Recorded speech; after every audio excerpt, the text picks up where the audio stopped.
Hello everybody, so today I will talk about calculus. The topic today is about integration. So now I will show you how to answer. We need to use about integration by substitution. So I will put about u equals to ln(s). Later that we do first the derivative for the both sides, and you got about the u equals to the s over s. This one we change by u.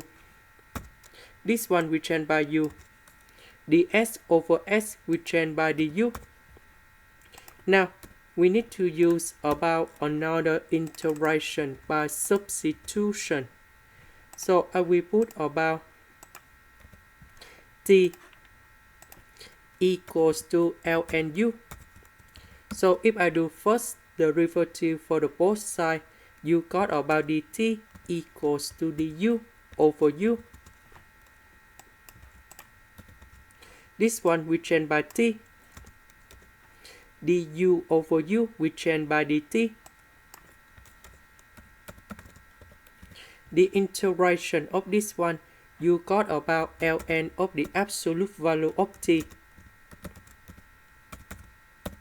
About t, that's about ln u.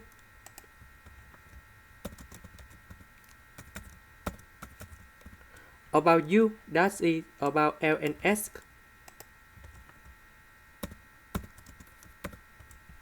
And this is the final answer. This is the end. Thank you for watching.